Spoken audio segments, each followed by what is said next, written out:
नमो नमः दोस्तों, आज आपका पुनः स्वागत है रीट की कक्षा में। हम तैयारी कर रहे हैं REET second grade first grade Sanskrit की। तो पिछले वीडियो में हमने देखा था कि माहेश्वर सूत्र के बारे में देखा, उसके बाद में हमने स्वर देखे, व्यंजन देखे। आज हम बात करते हैं उच्चारण स्थानों की।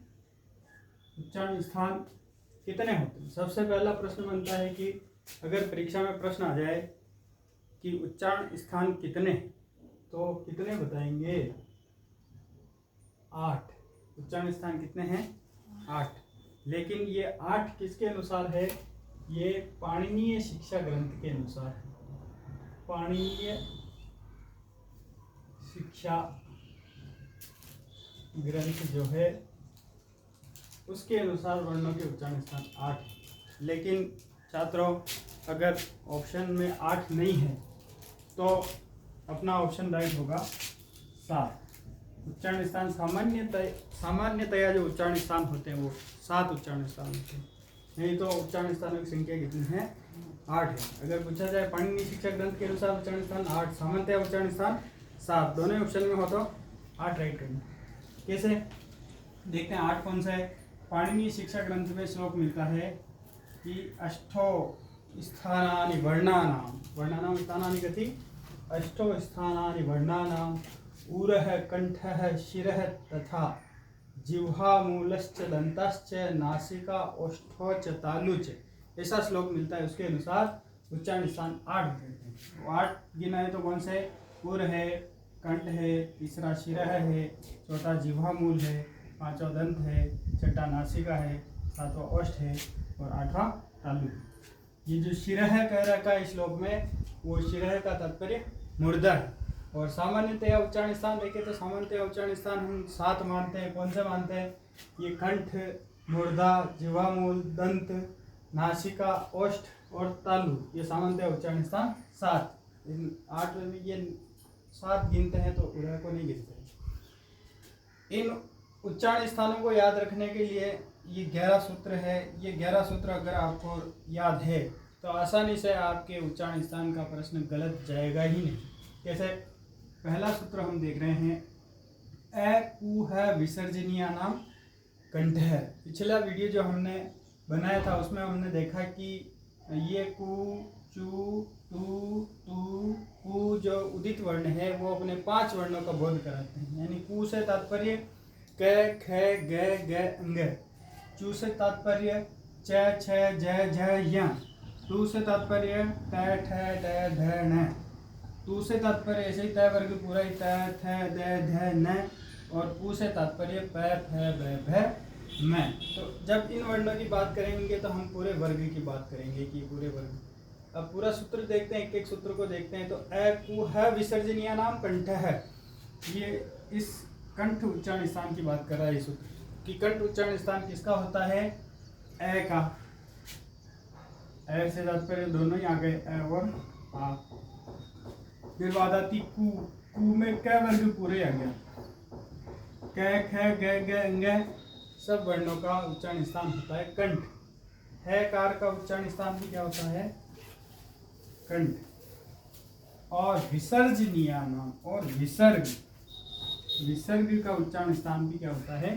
कंठ होता है। यानी कि एकुह विसर्जनीय, देखो यहाँ ऐसे लिखा विसर्जनीय नाम, क्योंकि जब ज्यादा चीजों की बात करेंगे तो बहुवचन में तो कहेंगे उसको।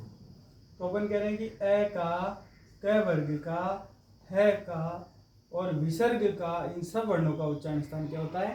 कंठ होता है। ऐसे ही दूसरे सूत्र में बात करें, दूसरा सूत्र तालु के बारे में बताता है कि तालु उच्चारण स्थान किसका है।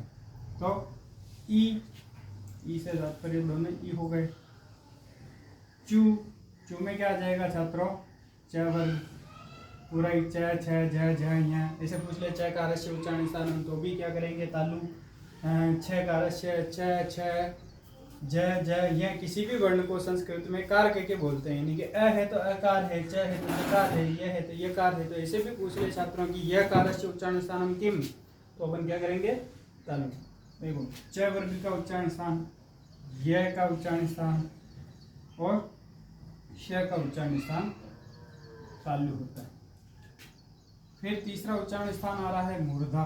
मूर्धा किसका होता है? री का, ट वर्ग का, र का और श का उच्चारण स्थान होता है मूर्धा। ये हो गया री, री कोई सा भी लिख लो दोनों ही, और टू यानी ट वर्ग पूरा ही, ट वर्ग का उच्चारण स्थान, और र को रेफ भी बोलते हैं, रेफ का उच्चारण स्थान, और ये मूर्धनी से जो है इसका उच्चारण भी क्या होता है, इसलिए इसको मूर्धनी से बोलते हैं क्योंकि इसका उच्चारण स्थान मूर्धा है, इसलिए मूर्धनी से। यह सूत्र बताता है लृ तुलसाना, लृ, लृकार का उच्चारण स्थान, टू में आ गया त वर्ग का उच्चारण स्थान, और ल और स, इनका उच्चारण स्थान क्या होते हैं? दंत होते हैं। फिर बात आती है ओष्ठ, किसका उच्चारण स्थान है? तो उ दोनों ही आ गए।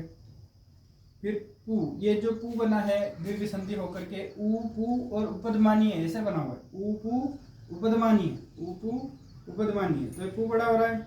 अभी अपन बात करेंगे छोटे पू, ये उपदमानी कैसे होंगे? ऊ पू प्लस उपदमानीय। तो यहाँ पू क्या बता रहा है? 5 वर्णों की बात कर रहा है, प वर्ग की, तो प वर्ग का। और उपदमानीय वर्ण, उपदमानीय का मतलब प और फ के पूर्व जो अर्ध विसर्ग सदृश चिन्ह है, ये उपदमानीय कहलाता है। ऊ का उच्चारण स्थान, प वर्ग का उच्चारण स्थान, और उपदमानीय वर्ण का उच्चारण स्थान क्या होता है? ओष्ठ होता है। तो ऊ का उच्चारण स्थान, प वर्ग के वर्ण प, फ, ब, भ, म, इनका उच्चारण स्थान, और प, फ के पूर्व अर्ध विसर्ग हो तो वो उपदमानीय कहलाता है, तो उस उपदमानीय वर्ण का उच्चारण स्थान भी क्या होता है? ओष्ठ होता है। फिर इस सूत्र में बात करते हैं, ये सूत्र बताएगा नासिका उच्चारण स्थान की, कि नासिका किसका होता है? य, म, न, और न, यानी कि वर्ग के 5 वर्ण, य, म, न और न, इनका उच्चारण स्थान नासिका होता है। फिर ये दो मिक्स वाले उच्चारण स्थान, कंठ तालु, कंठ तालु दोनों मिक्स उच्चारण स्थान, कंठ तालु दोनों ही किसका होता है? तो यहाँ कर रखा है ए दयित हो, ये ए दयित हो बना है किससे?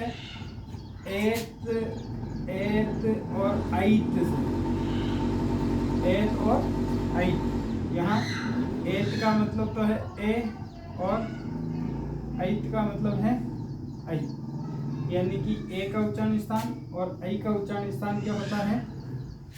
कंठ तालु होता है। ए ऐ का ऐसे कह सकते हैं, ए ऐ का उच्चारण स्थान कंठ तालु होता है, क्योंकि ए दयितो लिखा हुआ, ए दयितो, एत और ऐत, एत बोलते हैं ए को और ऐत बोलते हैं ऐ को। तो ए का उच्चारण स्थान और ऐ का उच्चारण स्थान कंठ तालु होता है, ये मिक्स उच्चारण स्थान है।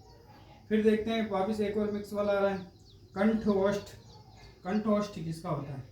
तो यहाँ भी जैसे वो एत ऐत था, ऐसे ही यहाँ ओत और औत है।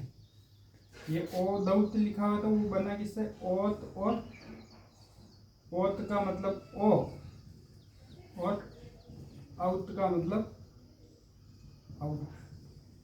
ओ दौत हो, ओ और औ का उच्चारण स्थान, ओत और औत को जोड़ते हैं, सीधी करते हैं तो बनता है ओ दौत, और दो है इसलिए द्विवचन में कह रखा है ओ दौत हो। यहाँ भी देखो एत और ऐत दो है, इसलिए द्विवचन में कह रखा है ए देत हो, तो ओ दौत हो। ओ और औ का उच्चारण स्थान कंठ और ओष्ठ होता है, कंठोष्ठ दोनों ही होता है। फिर आता है वैकारस्य दंतोष्टम। यहाँ वैकार केवल वै को कार, संस्कृत में किसी भी वर्ण को कार कह के बुलाते हैं, जैसे अकार, ककार, चकार, पैकार, सकार, तैकार, लयकार, ऐसे ही ये वैकारस्य का मतलब वह है, केवल व्यंजन वाला। वै का उच्चारण स्थान क्या होता है? मिक्स वाला, दंतोष्ठ दोनों होता है, मिक्स होता है ना, दंतोष्ठम यानी दंत ओष्ठ होता है, दंतोष्ठ होता है। फिर आता है जिह्वा मूल्यस्य, जिह्वा मूल्य। जिह्वा मूल्य वर्ण किसको बोलते हैं? अगर क और ख के पूर्व अगर अर्ध विसर्ग है तो वो कहलाता है जिह्वा मूल्य। जिह्वा मूल्य वर्ण का उच्चारण स्थान क्या होता है? जिह्वा मूल्यस्य, जिह्वा मूल्य। जिह्वा मूल्य वर्ण का उच्चारण स्थान क्या होता है? जिह्वा मूल होता है, यानी कि जिह्वा मूल को, जिह्वा मूल्य वर्ण किसको बोलते हैं? क ख के पूर्व जो अर्ध विसर्ग सदृश चिन्ह है तो ये वर्ण क्या कहलाएगा? जिह्वा मूल्य वर्ण कहलाएगा। तो जिह्वा मूल्य वर्ण जो होते हैं उनका उच्चारण स्थान जिह्वा मूल होता है। और फिर नासिका उच्चारण स्थान, देखो नासिका उच्चारण स्थान के दो हो गए। एक तो आया था य म ग ण न, इनका उच्चारण स्थान नासिका होता है। एक नासिका का और आया क्या? नासिका अनुस्वारस्य, अनुस्वार का उच्चारण स्थान नासिका होता है। इसका अनुस्वार का, तो किसी भी शब्द के बिंदी लगी हुई है, किसी भी वर्ण के बिंदी लगी हुई है, अनुस्वार लगा हुआ है, तो उस अनुस्वार का उच्चारण स्थान भी क्या होता है? नासिका होता है। तो ये थे उच्चारण स्थान। एक बार पुनः देख लेते हैं कि कंठ उच्चारण स्थान किसका होता है? कुह विसर्जन। सामान्यतः देखो हमने कहा था कि 7 उच्चारण स्थान कौन से होते हैं? तो कंठ 1, 2 तालु, 3 मूर्धा, 4 दंत, 5 ओष्ठ और 6 नासिका और 7वां जिह्वा। ये 7 उच्चारण स्थान होते हैं। उन 7 उच्चारण स्थानों को याद रखने के लिए हमने 11 सूत्र सीखे हैं। तो कभी भी परीक्षा में कई बार छात्र 11 उच्चारण स्थान कहते हैं, क्योंकि वो 11 सूत्र पढ़ते हैं तो उच्चारण स्थानों की संख्या 11 कहते हैं। बिल्कुल गलत है 11, तो फिर क्या करोगे? 7 करोगे। सामान्यतः उच्चारण स्थान कितने होते हैं? 7। लेकिन ऐसे पूछे कि पाणिनीय शिक्षा ग्रंथ के अनुसार उच्चारण स्थान कितने हैं? तो पाणिनीय शिक्षा ग्रंथ के अनुसार उच्चारण स्थान हम करेंगे 8। ये सूत्र याद रखेंगे। कुह विसर्जनीय नाम कंठ है। ए का क वर्ग का, है का और विसर्ग का उच्चारण स्थान कंठ होता है। ई चू यशा नाम तालु, ई का च वर्ग का, य का और शे का उच्चारण स्थान तालु होता है। ऋतुल शानाम मूर्धा, री ट वर्ग र और शे का उच्चारण स्थान मूर्धा होता है। ऋतुल शानाम दंता, री और त वर्ग ल और स का उच्चारण स्थान दंत होते हैं। उपपदमानिया नाम ओष्ठो, उपु और उपदमानिया यानी उ प वर्ग और उपदमानी वर्ण का उच्चारण स्थान ओष्ठ होता है। य मंगण नाम नासिका च, य म अंग न और न का उच्चारण स्थान नासिका होता है। ए दही का कंठ तालु, ए ऐ का उच्चारण स्थान कंठ तालु होता है। ओ औ का उच्चारण स्थान कंठोष्ठ होता है। व कार का उच्चारण स्थान दंतोष्ठ होता है। और जिह्वा मूल्य वर्ण का उच्चारण स्थान जिह्वा मूल होता है। और नासिका उच्चारण स्थान किसका होता है? अनुस्वार का उच्चारण स्थान नासिका होता है। परीक्षा में प्रश्न कैसे पूछे जाते हैं एक सूत्र में समझाता हूँ। जैसे इस सूत्र में से अगर प्रश्न बनेगा तो कैसे बनेगा, किस प्रकार से बन सकता है? ऐसे पूछ सकते हैं अकारस्य उच्चारण स्थानम किम अस्ति, तो कंठ। क वर्गस्य उच्चारण स्थानम किम अस्ति, कंठ। या ऐसे भी पूछ सकते हैं क कारस्य, ख कारस्य, ग कारस्य, अंग कारस्य उच्चारण स्थानम किम अस्ति, तो कंठ। विसर्गस्य उच्चारण स्थानम किम अस्ति, तो कंठ। ऐसे किसी भी सूत्र में हम देखें, मान लो इसमें से प्रश्न बनेगा तो कैसे बनेगा? उकारस्य उच्चारण स्थानम किम अस्ति, ओष्ठ। प वर्गस्य उच्चारण स्थानम किम अस्ति, ओष्ठ। या प वर्ग के अलग अलग भी पूछ सकते हैं कि प कारस्य, फ कारस्य उच्चारण स्थानम किम अस्ति, ब कारस्य उच्चारण स्थानम किम अस्ति, सब में ओष्ठ करेंगे। फ कारस्य उच्चारण स्थानम किम अस्ति, भ कारस्य उच्चारण स्थानम किम अस्ति, सबका उच्चारण स्थान होगा ओष्ठ। या उपदमानीय वर्णानाम उच्चारण स्थानम किम अस्ति, तो ओष्ठ। इस प्रकार से उच्चारण स्थान के अगर ये 11 सूत्र जिसको याद है तो उसके उच्चारण स्थान का एक भी प्रश्न इसमें से गलत नहीं हो सकता। तो ये थे उच्चारण स्थान, और अगले वीडियो में हम अगला टॉपिक पढ़ेंगे। जय तो संस्कृतम, जय तो भारत।